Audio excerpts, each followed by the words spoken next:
Flip, flip, flip, flip, flip, flip, flip, flip. Flip Weekly. What is up, flippers? Matt here. You're listening to the Flip Weekly podcast. This is a podcast where I go to thrift stores and garage sales. Not so much garage sales lately, but thrift stores, and I walk out empty-handed, maybe 9 times out of 10, but it's that 10th time. It's that 10th time where we find something that's worthwhile, or at least find something worthwhile posting about on the Flip Weekly newsletter or talk about on the Flip Weekly podcast. Now, I'm not somebody that goes into a thrift store and picks up what's a men's branded polo shirt? Ralph Lauren. No, I think Ralph Lauren is a bit higher market, right? I don't know. I'm not somebody that buys a t-shirt hoping to turn $20 into $40. People do that and they make great money. They make insane money. You know, you can make $500,000 doing that. But I'm not doing that. This is a side hustle. I am looking for items that are unique, that are interesting to me, and hopefully sell on eBay for around $100. I'm not looking for anything less than that unless it's really cool or I'm invested in some way. Now, I have to apologize if I sound a bit froggy. I think I might be getting sick at like the worst time possible. There's so much coming up. I think like I'm going to need to like start taking the drugs, right? Not the drugs that you find on the shelf either, you know. If you're ever going to a pharmacy, ask for the cold and flu tablets behind the counter because they're the stuff that works. Everything else on the shelf is just like a placebo, right? Like it has honey in it, or it has like an essential oil that does nothing. You want the stuff that actually has some sort of drug that works, but yeah, you can't find that at a thrift store. But anyway, yeah, feeling a tiny bit run down. Might have been every single person that I've seen like in the past 7 days in a thrift store coughing and sneezing. Old people farting too, man. It's fucking disgusting. Just walking behind and just the loudest fucking fart, like, ugh. But yeah, you can't get sick from farts, and but yeah, I'm feeling a bit run down, but we're gonna power through. We're gonna power through because I'm gonna go through what I bought this week, and there's a few cool items. Like, this might be the second time in a row that I found something that I would love to keep for myself if it was in a bit better condition and factory sealed. But these are items that I've looked on eBay for just to buy to display, and the fact that I've been able to find them in a thrift store, it's like manifesting it without, you know, actually manifesting it, right? Like, I'm not writing in a journal, I want to find this. Like last week I found a Sony CD Walkman, and I mean, I have a factory sealed Sony CD Walkman. So, I mean, I don't know, it's really weird. Some of the stuff I want to find, like bucket list items or stuff that I had as a kid, you know, really cool shit that I would love to keep for myself. I'm finding it, but it's just not good enough to keep. You know what I mean? Like, it's good enough to sell, but it just doesn't pass the I want to display it because, you know, the box is a bit tatty or, you know, it doesn't include all the contents inside of it. So yeah, it is a bit of a sick joke, right? Finding this stuff that is like almost there. It's almost there. But yeah, last week was a CD Walkman. This week is something that you might recognize if you grew up in the 90s and your parents didn't have that much money, or they just didn't listen to what you wanted for Christmas or were interested in, okay? I'm going to say what it is, and you may not recognize it, but I swear to God, if you saw the box and you saw what this thing looks like, and you grew up in the 90s, or you lived through the 90s, you should know what this is. Now, the company that manufactured this item was called E-Star.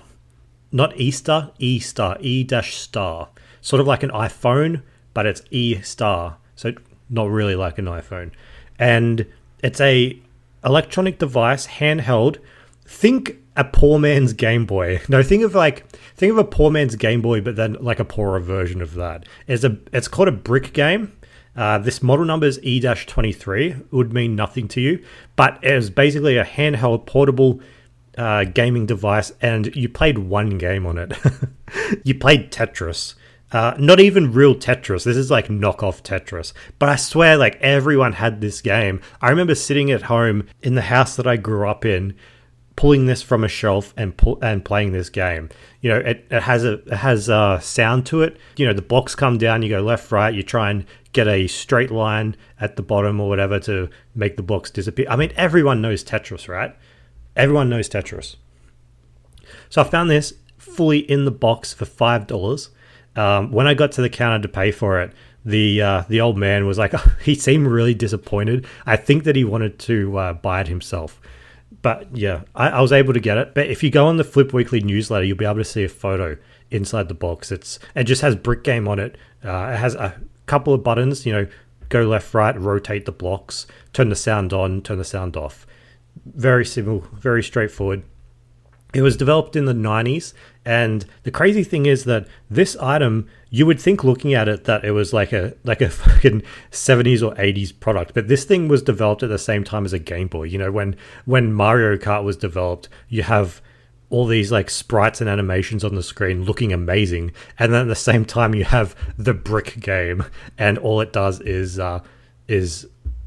have blocks raining from the sky. And again, they didn't license Tetris.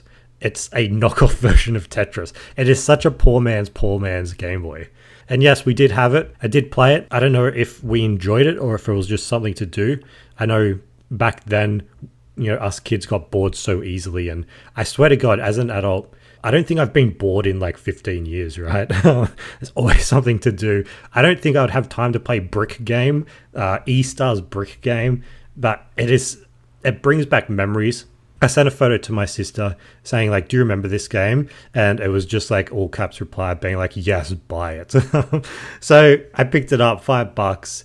It comps on eBay, depending on which model that you get, for between $50 and $100. So when this game was first developed, the E23, again, this doesn't mean anything to you, but just think of like a timeline, right? It started out with just one game, the Tetris knockoff. And then from there, they developed the same sort of handheld console, but it had like 8 games in one. And then as time went on, 94, 95, they came up with like 1,000 in one, all these different games, all probably complete shit and all probably knockoffs. And similar to Tetris, this LCD screen, I don't think it would be able to handle any sort of complicated graphics. And now that I'm talking about it, I'm pretty sure this thing came out of the Soviet Union. So it was completely unlicensed, and yeah. So this is the earliest model because it has only one game. Doesn't have. I'm going to guess one of the other games that you could get on this would be like Frogger. If you remember Frogger, trying to cross a road as a frog, and then the job is like to cross the road and not die. So yeah, there's this is the earliest model, and obviously the earliest model could go for more money if it's in good condition, good working condition, and if it's fully boxed, which it is. So I mean, they're all ticks for me, and I think I will list this up for $99.95, and I think somebody will come along and it will they'll start to think about their childhood and bring back either good or bad memories. But for me, they're all good memories, even though some of them are just thinking of how fucking bored I was to be playing this game. But yeah, this thing is a workhorse. Like, it still survives to this day after being released almost the same year as I was born. So to still be working just goes to show that the product must have been well made. So yeah, $5 into $99.95. You'll see these I don't know if you'll see them in a thrift store, but if you do see them in a thrift store, I think a thrift store is going to price these as if it's like old technology, as if it's like, it doesn't have any like Nintendo markings. It doesn't have any sort of branding on it. It says E-Star. If you just isolated that logo, it looks like a calculator logo, so this is going to be something that you're going to get cheap unless they know what it is. And then in that case, you have to make a decision whether or not you're going to buy it. But for $5, no brainer, straight in my hands, out the door. I'm sorry to the old gentleman that was working there and he didn't get to take Tetris home. I mean, not Tetris, the knockoff Tetris. And I did play it. I had a go. I played for about 60 seconds. It was just as exciting as I remember it.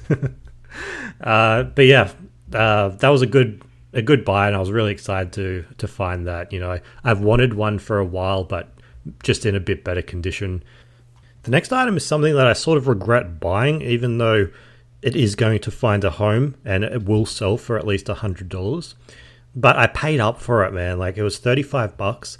It was sitting in the DVD section, and when there's a huge box in the DVD section, I'm going to get my hopes up. I'm going to think that this is going to be good. On the front of the box, It's all black and it has the Diablo logo. Diablo is a game for the computer, and it had a handwritten note on it too saying what it was. It was the third version of this game, so Diablo 3. It said it was unopened, and then it also listed out the contents. You know, it had a book in it, it had a soundtrack, it had the game, it had whatever else. I opened it up in the store and had a look, and everything appeared to be sealed and new. Knowing what we know as resellers, you can get more money when things are sealed. And if they're comping this up on eBay, they may be using comps when they're pre-owned, you know, opened. And that's where we're able to make a margin. So I looked it up and it appeared to sell for around $100. And I think I wasn't doing my my maths right in the store, or I think I might have just been like too desperate to pick something up that I paid $35. That might be one of the most expensive things I've bought in a thrift store in a very long time. I don't usually buy stuff that's $35. But yeah, once I added it all up and realized that when I list it for $99.95, after eBay fees, after, you know, the cost of goods, and if I offer free postage, because, you know, everyone else is sort of offering that and the selling rate's around $100, I'm going to be left with like $20 profit, which isn't what I want to aim for. I want to buy something for $1 and sell it for, you know, $100. I don't want to spend $35 just to make $25 profit. So I think the lesson here is don't get too excited if you see something really cool. You need to always temper expectations, and just because I thought, you know, 35 into 100 sounds good, once you chuck in all those fees, it just doesn't add up to much. And you can sell it on Marketplace or a different selling platform to avoid those eBay fees. But eBay, you know, you have that traffic and the distribution of that they have, you know, the reach is just insane. So something to learn there. When I brought it home too, I opened it up to see if everything was sealed, and 4 out of 5 were sealed, and the main thing that wasn't sealed was the game. And that's the one that you'd want sealed, because inside the game has a game code, and you use that code to like register the game and get updates or download it, something like that. So now I can't sell it as completely brand new. I have to sell it as used, and I have to just assume that game code is being used too. So that's a bit of a bummer, and I've learned a lesson about that. Don't get too excited. We're all experiencing life here, and we know that we shouldn't get excited about things when we get older. We're getting old. There's nothing to be excited about, especially Diablo 3 on computer. Check it out on the newsletter, see what it looks like. It looks pretty cool, the box, you know, good packaging and shit, but yeah, it's only going to sell for $100 and make me like $20 profit. Now, the next item is actually a set of 4, and I found it in the thrift store when I found the Brick Game. Is that what it was called? I've forgotten the name already. Yeah, no, it's Brick Game. Such an amazing name, right? Brick Game. Anyway, set of 4. I paid $14 for the set of 4. And do you remember the movie Ice Age? It came out in 2002. And it's an animated movie. It's not a Disney Pixar movie. It's, you know, somebody else. I don't know who. And it's based around like a group of animals, like a group of mammals. And they're trying to survive the Ice Age, you know? Makes sense. Well, I remember when this movie first came out and I went to see it in a cinema. And I was sort of concerned at the beginning, you know, as a kid, because one of the characters, who's this squirrel named Scrat, he is hunting for a nut in, like, you know, snowy mountains in this ice age where food is scarce. And the dude didn't talk for like 25 minutes. I swear to God, this guy is just running around looking for this nut for like 20 minutes. And I was worried, like, is this like a dialogue-free movie? Am I not going to hear? I mean, the irony is, I'm like, why aren't the animals talking? It's like, dude, animals don't talk. But anyway, I found 4 of these sort of posable figures from Ice Age from 2012, and they're from the 4th movie. Ice Age had sequel after sequel. They're actually getting a new movie in 2026 next year. So it's still highly relevant, but from the 2012 figures are apparently quite rare. You know, at that time, Ice Age had collaborations with McDonald's. They had Happy Meal toys. You know, it was everywhere. I was surprised to learn that the series, like the franchise, has grossed something like $6 billion and is one of the most popular of all time or highest returning of all time. There was some insane statistic like that. So yeah, these figures, they're decent size. They're all posable. You can move their arms and legs. And there's 4 characters, and they are, I guess, 4 of the main characters. I don't remember the movie that well. I do remember the main character, Sid, who I think is a sloth, is he? I think he's a sloth. There's Sid. I'm doing this without looking at their names. Okay, let's just see if I remember it. There's Sid the sloth. There's a woolly mammoth, and his name's Manny. There's Scrat, who's the squirrel. Saber-toothed squirrel is what he was referenced to online. I don't know if saber-toothed squirrel is really a thing. I don't know the logistics of that either, if a saber-toothed tiger fucked a fucking squirrel. And then the other one is Diego, who is a saber-toothed tiger. So I don't know, maybe they're related in this really weird world. But all 4 of those I got for $14. The irony is that the one that was the most expensive, the woolly mammoth, he's the biggest, so he got the highest price tag. But in reality, this thing is worth less than the other 3. So I got those 4 figures. Didn't know they were rare at the time. I honestly picked them up without looking at the comps, just because they feel high quality. They're, like I said, they're decent size. Let me measure the sloth real quick for you. Oh, wait, I can see the eBay sold comp. 22 centimeters. So he's a decent size, highly detailed too. And I don't have the sold comp images to show you. I mean, if you're looking at the images on the newsletter, I promise you I'm not lying. When I did my comp research, I wrote it all down. I just jot notes when I'm doing comp research, and then later on I do it properly. The sold comps disappeared for some reason the next day. I was looking for them to take screenshots for the newsletter, and they were gone. I don't know what the fuck happened to them, but they were gone. So call me a liar, whatever. I wrote down the listing prices and the sold comps, and these things, all 4, are worth a lot of money. Okay. When there are active listings, there's very few. The ones that are listed on eBay, they all say like rare. They all say like hard to find. One of them, Scrat, the squirrel, I couldn't find him anywhere online either. So, you can make up a price, or you can just base it on the others. But anyway, the numbers. Sid the sloth was $64 plus $12.50 postage. So if we add that up, that's $76.50. So that's about an $80 figure.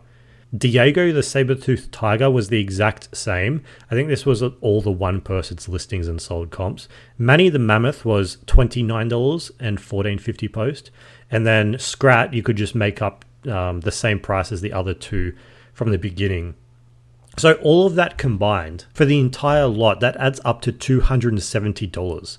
So you could list this for $269, free post, and it wouldn't be unrealistic based on the comps. Now, us as resellers, we have to really think about how we're going to do this. You can list it as a lot.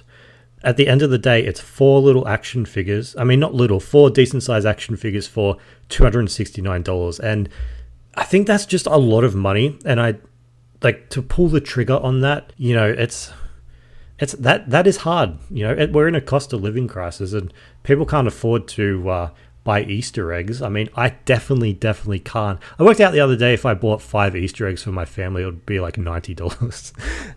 The issue is that, are we going to list as a lot or list them individually? So $64 plus $12.50 for one of them. It's a lot of money, yes, but it doesn't sound that bad compared to, $270 for all 4. So what are we going to do? That is what I'm still deciding. I love the idea of listing as a lot, because you only need one buyer, you only need one sale. And the issue with doing them individually is I don't want to be left with the least popular one. It's like picking teams at school when you're playing a sport. You don't want to be left with that one kid at the end. Okay. I don't want to be left with Manny the mammoth if he's the most unpopular. Yeah, I don't know. If you have any ideas, hit me up. Let me know what you think. I think I'm leaning more towards listing as a lot, just because I want to get rid of them. But yeah, I am open to either. So yeah, let me know. What was it? $14 into a potential $271. That is a deal. Now the next item is something for Lord of the Rings fans. Something you don't see every day. It was all the way from Ireland. Ireland, yes. Cost $15. If you remember the Lord of the Rings movies, there's a part in, I think it's Return of the King, or the end of the two, no. Yeah, it's in Return of the King, and Frodo and Sam are going through the caves, and they stumble across a giant fucking spider. And that spider's name is Shelob. I fucking hate spiders, man. Cannot stand them. A friend will send me like videos of spiders like on Reddit, the Australia subreddit, where people are like, "Is that time of the year again?" And there's like a huntsman on the wall. I cannot fucking stand that. I swear I have hallucinations sometimes when I'm in bed and I see like my eyes playing tricks on me, and I just assume it's like a spider staring like directly next to me. Fuck, disgusting. Anyway, yeah, Shelob's lair is this miniature metal figurine, sort of. I don't know what you'd call it. They're metal minifigure.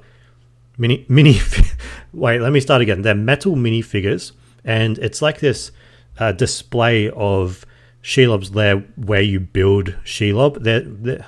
They're really small. 32 millimeters is the size of some of the figures, but yeah, you build Shelob, you get like the base of the spider, you chuck in the legs, and then you have little Frodo, little Sam, and I think there's a little Golem too. So I think that's really cool. And when you're looking in thrift stores and you come across metal minifigures, fuck, I'm having a hard time speaking today, or you come across like the plastic ones, just think of an expensive hobby, because that's what it is.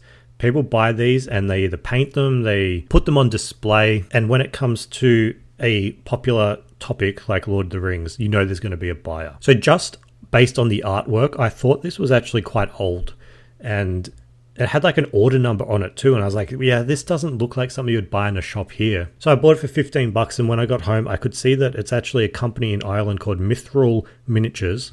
They make a whole bunch of like these metal miniature high quality figures for all these popular IPs, and Lord of the Rings is one of them. I think it looks really, really cool. There is a buyer there. You can buy them brand new from the website still, so they're not out of stock. A lot of the items that I buy are out of stock, no longer being made, but these are still being made.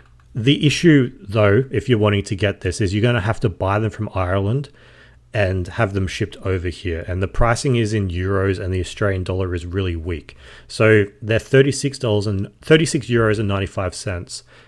Wait, do euros have cents? Is it just 36.95 euros? I don't know. Which is about 63 Australian dollars. And then you add on postage. You know, you have to pay like what, $15 for postage. So they're like an $80 item. So I don't really want to compete with them on eBay. You know, they can sell them brand new. There isn't that many on eBay, not that many in Australia. I figured this might do well on Marketplace, as it's not something you see every day. So I put them up on Marketplace for $50. This isn't one of those, 15 into 100, but I thought it was cool. And I'm always going to pick up things that I think are cool. So I've never seen them before, so they were definitely going to go home with me. The other issue with this sort of metal minifigure and minifigures in general, and like those hobbyist painting things, you need to make sure all the pieces are there, because if they're not all there, you're going to have a very, very hard time selling them. So what I do is I look on the sold comps for a listing that says complete, and I looked on eBay, I found one. I looked at the photos and I could see that they laid out the pieces individually, and there was 15 pieces. So there was like the base of the spider, it's 8 fucking legs, Frodo, Gollum, whatever, and it was 15 pieces. And then all I needed to do was count them in the store, confirm there was 15. I can then buy it, sell it as complete, and that's what you want to do. When there's only a few pieces, yes, just count it in the store. You'll be fine. I mean, if it's a 1,000-piece jigsaw puzzle and you're thinking about buying it, just, do not. But yeah, these type of items, when they're for hobbyists, in most cases, they're going to be worth a bit of money. Like, just think of the items that they sell at those stores. Even like hobby plane kits where they're like scale replicas or scale cars, that can usually go for good money, and they're worth buying.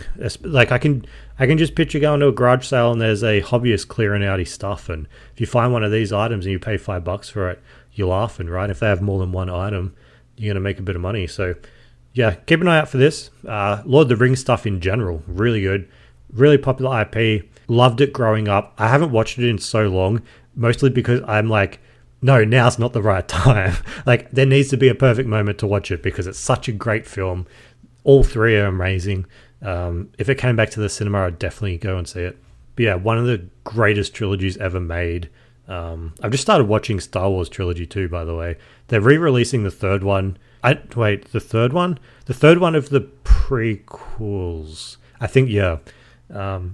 My buddy got tickets to go and see it at the cinema, and he was like, do you want to come? And I was like, yeah, sure, but I haven't seen them. And he's like, well, we're going to have to watch them in the lead up. So I actually watched The Phantom Menace yesterday at his place, and I didn't mind it, First time ever seeing why everyone gets mad at Jar Jar Binks, because that cunt was in every fucking scene.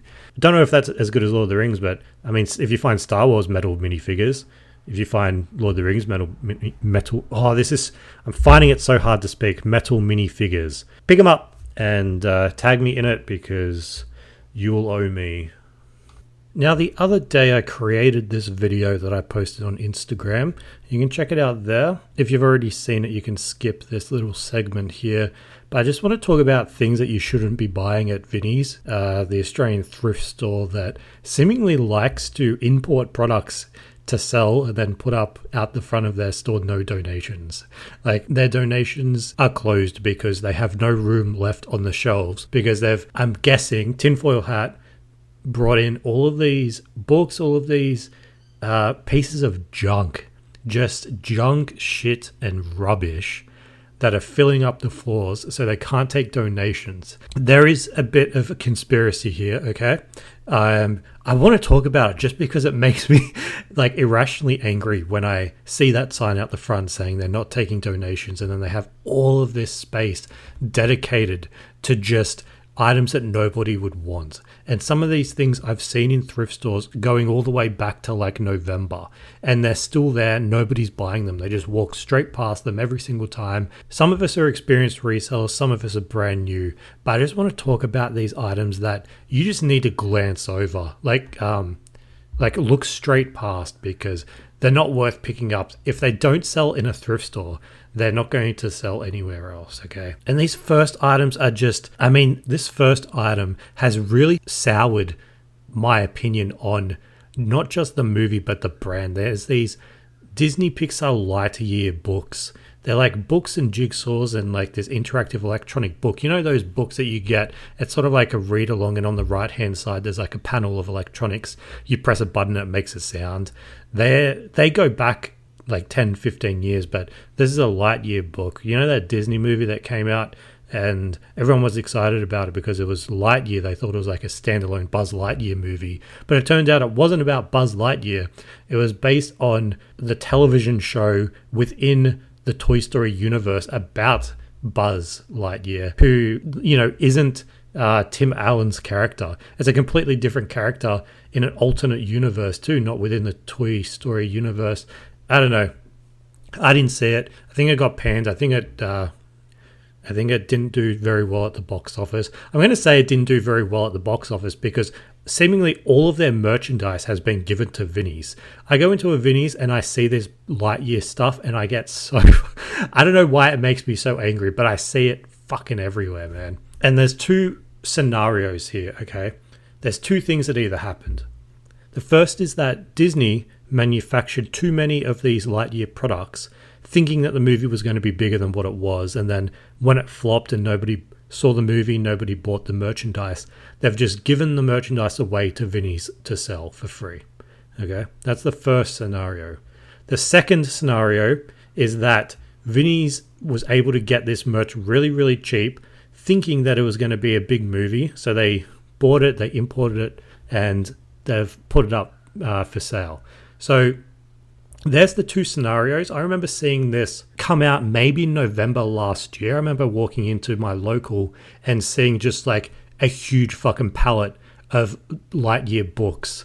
And I was like, what Like, why are these here? It didn't make sense, This was back when I don't think thrift stores, I was about to call them flip stores. Thrift stores really were doing that. Were really like importing their own items. Or maybe they were.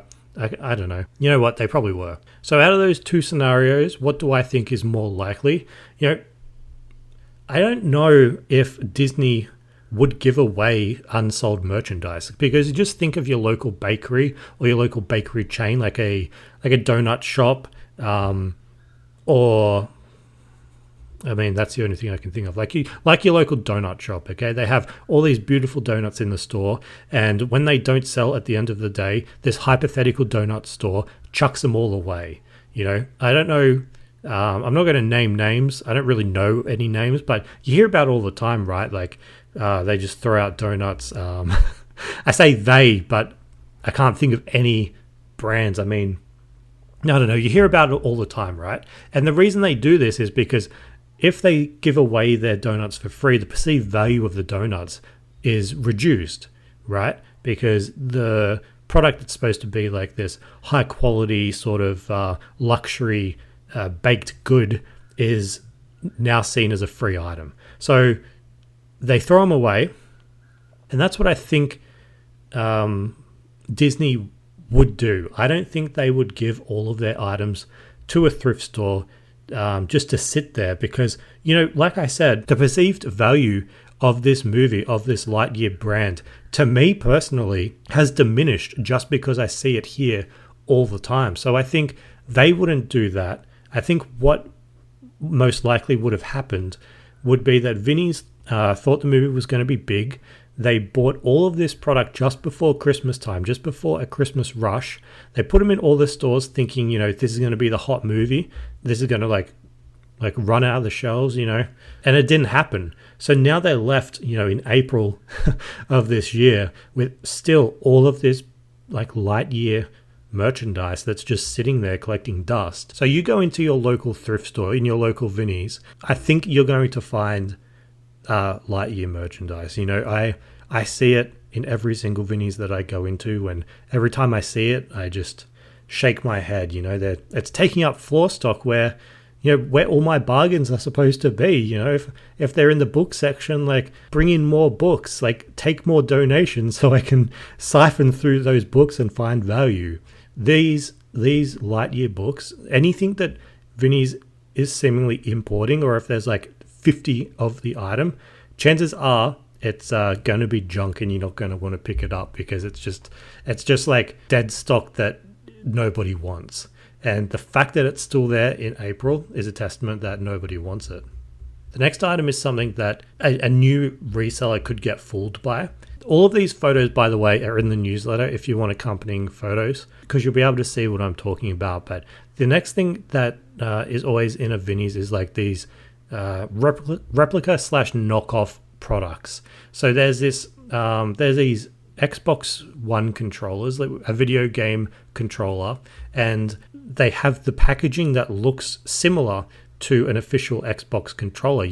It's the green that is associated with the Xbox. The controller looks exactly the same because, they're creating replicas, but it doesn't have any of the Microsoft branding. It doesn't have any of the Xbox branding. It will never say any of that on there because, that would be an infringement of their copyright. But anyone who has heard that video game stuff does well reselling might accidentally pick this up. And it isn't cheap. I mean, it's $10, but you just need to know that when you're buying these items, you need to be looking for brands and logos on the packaging. This, like I said, doesn't have the Xbox logo, doesn't have the Microsoft logo. All it says on the front is One. So that tells you that it's for the Xbox One. It doesn't infringe on the copyright of Microsoft or Xbox because it's just the word One.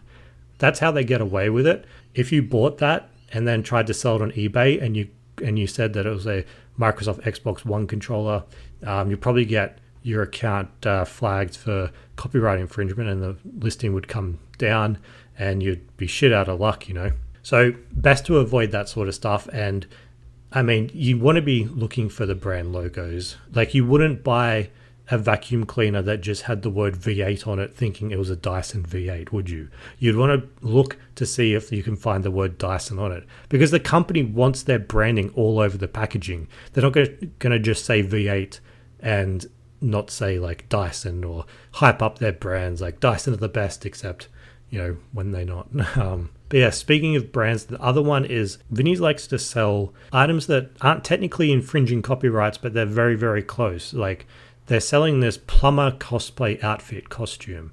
So a plumber costume, and as you can guess, the plumber on the front of it is Mario. Everyone knows Mario. Everyone knows that it's like a Nintendo product, but this isn't. It's a knockoff. Mario has the famous Mario hat. He wears a hat with an M on the top of it. This outfit doesn't have the M on the top of it because that would be way too close to the regular Mario. They're walking a very, very thin line with these products, with this item. So again, if you think video games do well reselling and you saw this guy, you might think, oh shit, it's Mario. No, it's just a regular plumber that looks like Mario. It's like a less Italian version of Mario. And again, if you list this on eBay and you mention Nintendo or Mario, it's going to get taken down. And you'll just be stuck with it. This is not something you want to resell. At Halloween time, maybe you could do it. Not on eBay, but like locally on Marketplace. If this outfit was $5 and people were desperate for a Halloween outfit, maybe you could sell it. But we don't want to be buying items that we might get away with. We want to avoid this. You can't sell it all year round. It's a knockoff. Like, you don't want to be selling that shit. You want to keep everything legit. And again, you want to make sure if you see this Mario, you want to see Nintendo, you want to see Mario. You don't want to see plumber cosplay outfit costume. Okay? Kids, if you buy this for your kid is not going to be happy about it. He's going to have to tell his friends when they say, oh, you're Mario. He's going to say, no, legally I have to tell you, my friend. I'm a plumber cosplaying and this is my outfit. So that's that. And again, Vinny's also has these stacks and stacks of just toys. It just looks like they're like these balancing blocks. Anything that comes in pallets to a Vinny's is just not going to be worth reselling. If you see it stacked up, just move on. It's not worth stopping by. Don't comp it. It's just not worth your time. And I get so annoyed seeing this because it takes up so much space, and you could be getting like hundreds of other little items to put there that are more interesting and that will sell, but no, they're stacking up this dead stock shit that nobody is buying. And yeah, I honestly think they're doing it themselves too. I don't think that they're getting donated. I don't think they're getting these donated to them, because you see the no donation sign out the front all the time. Would they then have a company contact them and say, hey, would you accept like these 10 pallets full of our balancing blocks? If they're saying no to regular donations, why would they say yes to 10 pallets of building blocks? So I think Vinny's is doing this themselves. I really think they're buying these overseas. They're importing them and they're trying to sell them for, a couple of bucks. And I just don't understand it, like they get their regular donations for free and yet they're spending money on importing product. Like, make it make sense, right? And finally, it's the famous cell phone cases. I have fucking PTSD from buying these because last year, I put up a poll on Flip Weekly saying that my local thrift store, my local Vinny's, has a mystery box for $15. It was a very, very big box. It was like 15 kilos. Do you want me to buy one just to see what's inside of it? And majority of people said yes. So I bought one, and I really, really wish I didn't, because when I opened it up, it was filled to the brim with just junk shit and rubbish. Like, I thought what would be inside would be like, I don't know, a plush toy, a pillow, a random DVD, a random CD, just like random things that they pick off the shelf. No. No. It's like they just got the rubbish bin and just poured it into this box. I remember when I was checking out, the lady said to me, you're brave. And I thought, what does that mean? And then when I got home and opened the box, I was like, oh, that's what that means, right? The cell phone cases, look, what are you going to do? You're not going to sell them on eBay. You'll make no money from them. They're going to sit there for years and years and years. I'd love if someone tried, if somebody bought one and put it online and had a counter to see how long it lasted. I honestly think it would take years to sell. When you go into your Vinnies and you see like the huge rack full of, cell phone cases, the huge tubs full of it, don't waste your time. I mean, you could have, the FOMO, the fear of missing out, thinking, what if there's something valuable at the bottom of this box? But I mean, no, whenever I see those cell phone cases and all that sort of shit, I just walk straight past them. I do get that FOMO of what if they've put something else in these junk boxes, but it's never happened. Actually, it's happened once, but it's never really happened that much. So yeah, just all that sort of junk, man. If it comes in like cheap plastic packaging, don't buy it, because look, I was about to hit my hand like Gordon Ramsay trying to get a point across to people in Kitchen Nightmares. Like, we're here to buy high quality, valuable items, right? High quality, valuable items. If a product is high quality and valuable, they're going to invest in their product packaging, right? They're not going to put their $200 luxury, I don't know, fucking purse or perfume inside of cheap plastic packaging. It's going to be a box. It's going to have nice graphics. So it's really just using common sense to think, oh, is this like a valuable piece of plastic inside? No, it's junk inside of plastic junk. So don't fall for it. I mean, I've said this, I'll reiterate it. It's common sense, but it needs to be said, just because if you're starting out and you think, well, I'm going to dig through everything, just avoid all of this stuff, right? Because you're wasting your time. You want to move on to finding actual good product. You want to be wasting your time with this sort of stuff. And yeah, I honestly don't understand the mentality of importing products. Like, even if you get it for 50 cents each and you can sell it for $5, all of your other product is completely free. Like, you're not paying for it unless it comes down to labor costs. The cost of sorting all the products, they want to bypass that by importing them. That could be it, but I don't know. It's just, you're going to turn into like a regular department store then if you're importing products and selling them to people. I mean, not even selling them to people, because no one buys this junk. The decision to do this is, I don't know. I just know that if I walk past another sign saying no donations and I see half the store being taken up with Lightyear stuff, I'm going to lose my shit. Okay. Please don't tag me in any Lightyear posts on Instagram either. I honestly do not want to see Lightyear ever again in my life. I haven't seen the movie. It's been ruined for me. Vinny's has ruined a Disney movie for me. And now that I've mentioned all this stuff, I bet you're going to start seeing it in the thrift store, and I'll hopefully ruin it for you. And you can get that same sort of outrage I get when I walk past Disney Pixar Lightyear.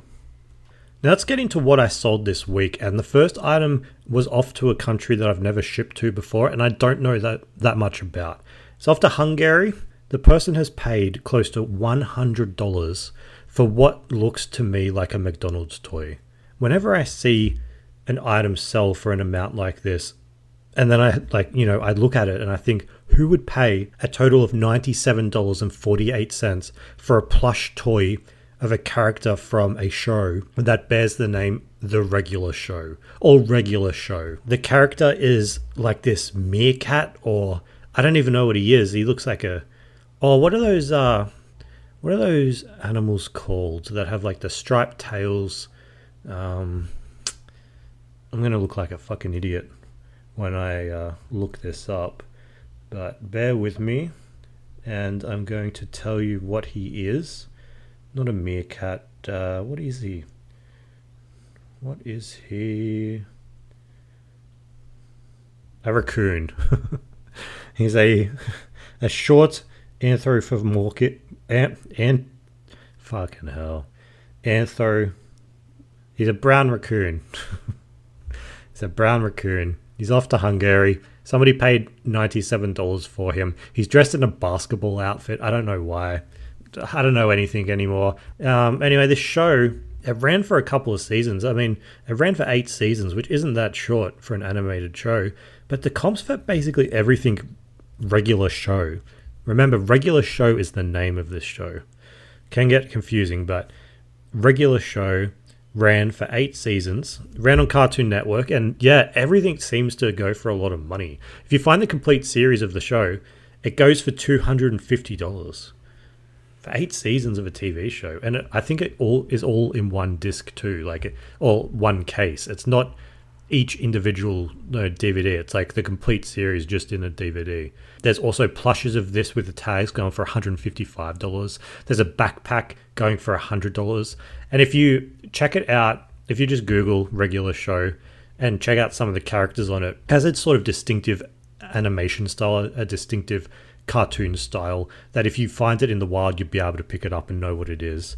I mean, it's a fucking raccoon dressed in different outfits, and he has this friend that is some sort of bird with a very, very pointy beak. Anyway, they're something that I look out for now when I find Cartoon Network logos just based on all of these comps in the past. So yeah, just think of Cartoon Network. They have a bunch of shows. Not all of them are worth money, but this regular show is. So I originally had him on eBay for $50, and that was with free post. So for somebody to pay close to $97 for this plush toy, who's 9 inches tall, by the way, he isn't that big. When he's sitting down, he's even shorter. It cost nothing to ship. This thing barely weighed like 150 grams. So yeah, make sure you check out or you Google right now or after this is finished, regular show. Look at the characters, look at the artwork style. Just remember the Cartoon Network logo. And if you find it in a thrift store or a garage sale, make sure you tag me. The other thing that I sold this week is something that I really rush to. I've been known throughout my life at rushing things. I like to get things done, even if they're not perfect, which in the past has cost me a lot of money. But yeah, this next item was a NRL Sharks jersey, Cronulla Sharks jersey. I found it for $5 in the thrift store, and I listed it on eBay for $300 because that's how insane the comps were. And I had this persistent buyer on Marketplace because I always list on Marketplace for cheaper than eBay. I had it on eBay Marketplace for $200, and this guy was like, "Would you take $150?" I was just thinking, I have it on eBay for $300, and I had people watching it. I had 50 views, 5 people watching it. And I was like, "Look, mate, it just doesn't make sense for me to accept $150 now, but I'll let you know." And the guy was like, "Yeah, no worries, just know." This is what he said to me, and maybe is a good strategy for you if you're a Marketplace buyer. He said, "Just know that if you ever want to sell it to me, I have $150 waiting, ready to buy it." And he also said, "I'm happy to travel there." It was like a 30-minute drive. I'm happy to travel there if it makes it any easier to part with. I think he thought I was attached to the jersey. I had no attachment to this jersey whatsoever.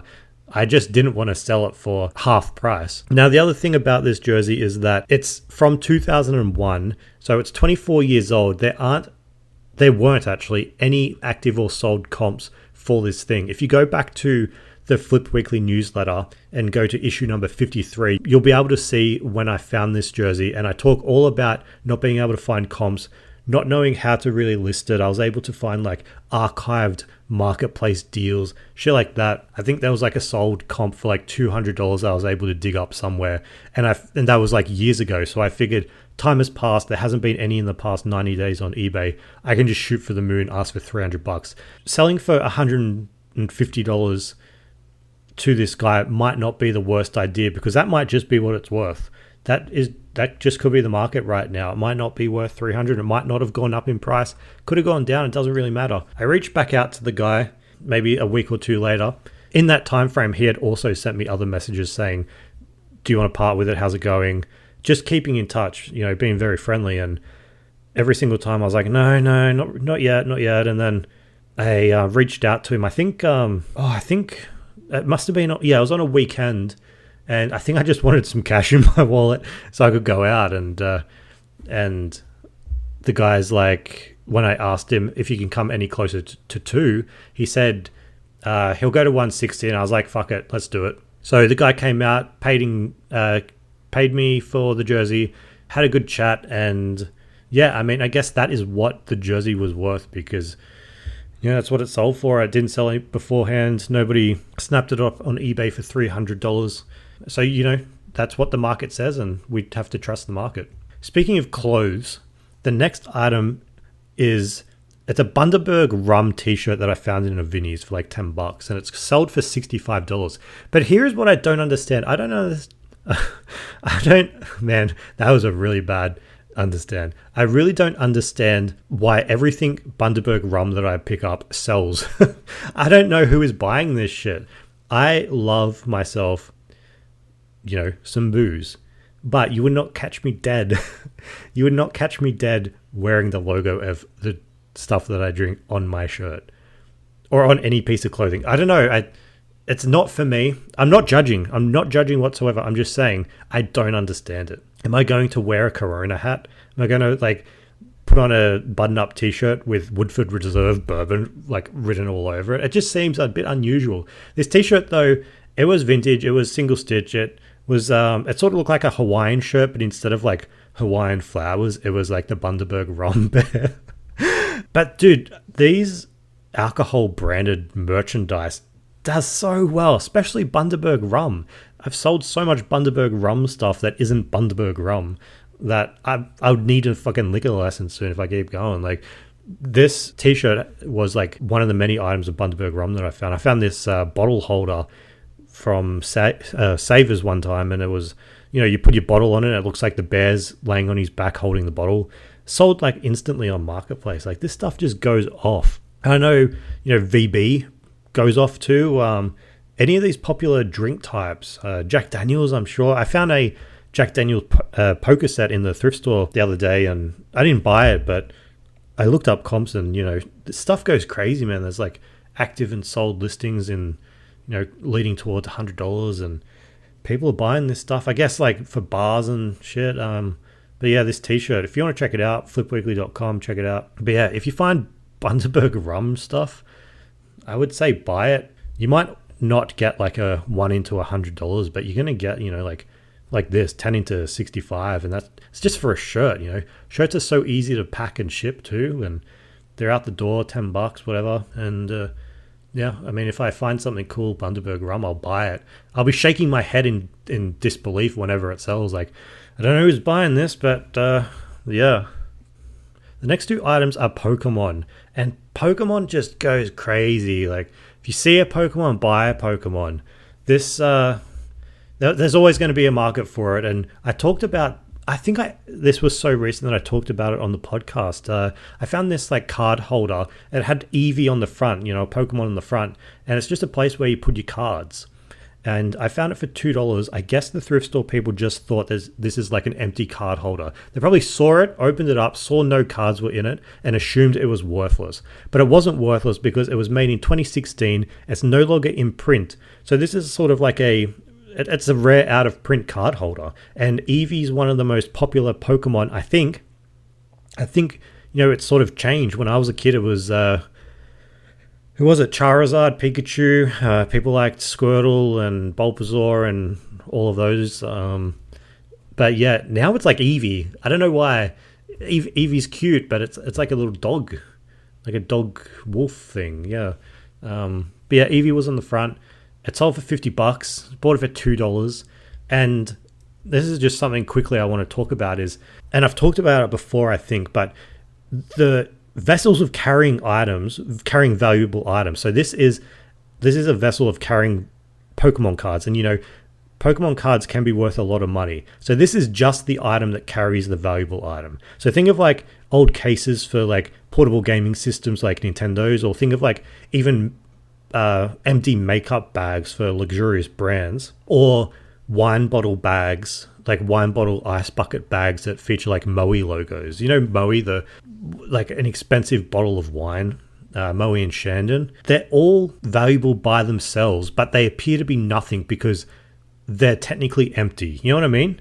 If you find a bag that's supposed to hold a bottle of Moe, in a park, the people that find it in the thrift, the employees will think, well, this is just an empty bag. Let's put it up for $2. Or this is just they get the Nintendo carrying case, and they're oh shit, we got a Nintendo. They open up and there's nothing in there. Oh damn, we could have had a Nintendo. So they just chuck the bag out for $2 again. that just because they're empty doesn't mean they're not valuable. And this is just an example of one of those times. Like this carrying case, $2 into $50.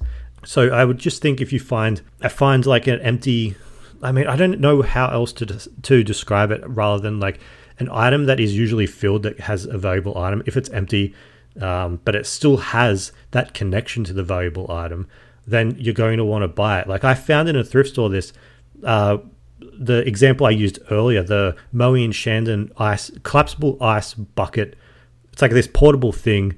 You take it with you, I guess, when you're going on picnics. It opens up, has the Moe logo on it, has a carrying handle. You're supposed to put the Moe inside and you can put ice inside of it. It's like this fabric-y thing. And I looked it up online and it was selling for like $80. And in the thrift store, it's only a couple bucks because it's technically like a bag. But because it is connected to Moe, a luxurious brand of alcohol, it sells for more.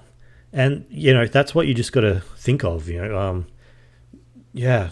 I know that there's some like Nintendo bags that sell for like $100. There's Pokemon binders with no cards inside, just the binders from when Pokemon came out in 1999 or whatever it was, that sell for over $100 too. So if you find it at the garage sale and you open them up and there's no cards inside, you could probably, you know, convince them to sell it to you really cheap because you're like, damn, no cards inside, that sucks. And like, ha, can I get this for cheap then? And then they say yes, not knowing that you're fucking walking away with $100 item. So I haven't really worded that well. I haven't articulated, I think I've articulated what I'm talking about, but in a really bad way. You know, I'm not the best speaker. Yeah, you should get it. Okay?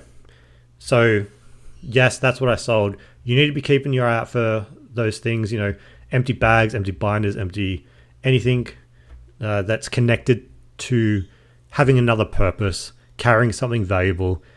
If it's empty, good, we can still sell that. Now, again, just like always, there's a couple of other things that I sold this week. You can see all the photos on the Flip Weekly newsletter. If you want to jump onto flipweekly.com, check it out. Read about a few more sales. See the photos for some of this stuff if you haven't seen them yet. You know, it helps to visualize what I'm talking about. When they say a picture says 1,000 words. No, a picture says 1,000 words. That's not what it is it? A picture, I don't know. I'm not really thinking straight A just because I'm not feeling the best, but that's what I sold for this week. Now, before I hang up on you, I want to talk real quickly about the return that made my blood boil earlier last month. We're in April now.